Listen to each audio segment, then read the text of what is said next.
है कि अजमेर का जो एक हमारे डीजीएम साहब बैठते हैं वो भी आए थे चेकिंग करने के लिए। एसडीएम साहब ने उनको स्पेशली लेटर लिखा, माइंस मैटर जो वहाँ पे काम कर रही फर्म उसको भी लेटर दे दिया। फिर भी ऐसी क्या आरसीएम की मजबूरी है जो हमारे हक की मजदूरों की बात को बिल्कुल नहीं सुना। हम सिर्फ हमको जितना पैसा मिलना चाहिए जो बोलती है सरकार, वहाँ पे डिपार्टमेंट का बोर्ड लगा हुआ है कितना पेमेंट मिलना चाहिए, स्किल्ड है जो हम सिर्फ उसकी मांग कर रहे हैं। हमको हफ्ता वसूली या कोई दादागिरी वो नहीं है कि हम लोग लोकल है कि मैं वो दो ऐसा कोई इशू नहीं। हम सिर्फ मजदूर है, इतनी सुनवाई करते बस बहुत है। उसके अलावा हमारी कोई डिमांड नहीं है। अभी एडीएम साहब ने बोला ही है, तो हम लोगों की जो आगे की जो भी प्लानिंग रहेगी उस हिसाब से। अच्छा, इस पर अमल नहीं होता तो आगे की हम लोग कमेटी बना के डिसाइड करेंगे।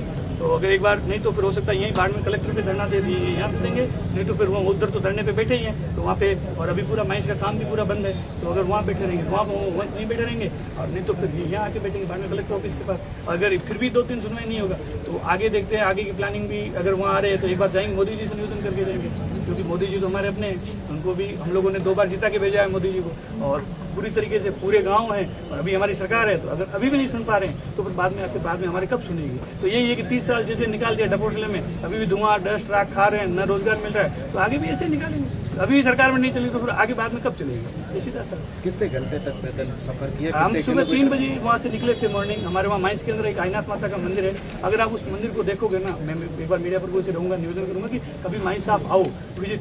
अर्ली मॉर्निंग 4 बजे क्या स्थिति रहती है माइंस की, 4 बजे आप विश्वास नहीं करोगे, इतना धुआं और इतना डस्ट है कि इंसान वहाँ रह ही नहीं सकता जिंदा। जो आसपास के 3-4 गांव हैं वो जो जितने प्रभावित है ना, उसके बारे में आप कल्पना भी नहीं कर सकते। और अभी जितने भी जनरेशन ड्राइवर काम कर रहे हैं ज्यादातर सारे यंग है, 28-30, 32 साल के। अगर वहाँ धुआं और डस्ट का अगर यही कंडीशन रही तो आने वाले 5-10 साल 20 साल बाद पूरे मानसिक रूप से पूरे हो जाएंगे, सुट्टू पुट्टू, मतलब वो पूरा हो जाएगा कि हाँ ठीक है। फिर वो क्या होता है कि पूरा प्रशासन बोलता है अमल डोडे मत लो, फिर वो गाड़ियां 12-12 घंटे चला के फिर वो पूरा माइंस का डस्ट धुआं खा के फिर मजबूरन उनको कोई को नशा करना पड़ता है। फिर ज्यादातर ड्राइवर अमल और डोडे में पड़ जाते हैं कि गाड़ी चलानी है तो थोड़े से अमल ले लो, थोड़ा सा डोडा ले लो, तो अधिकतर लोग नशे के गिरफ्त में आ गए जो हमारे पुराने। तो वो उन चीजों के नहीं हो, इसलिए हम लोगों ने एक अलग से संगठन बनाया, अंदर ड्राइवरों का यूनियन बनाया, और उस तरीके से आगे बढ़ने का हमने एक पूरा काम किया कि कम से कम युवा लोग हमने 200 जने लगे हुए हैं, वो एक तरीके से बिल्कुल नशा मुक्त रहे और अच्छी तरीके से अपना जीवन जिए, ताकि धुआं डस्ट वगैरह ये पूरा कम होके और एक तरीके मानसिक रूप से और शारीरिक रूप से एकदम स्वस्थ रहे। इसलिए हमारा उद्देश्य यही।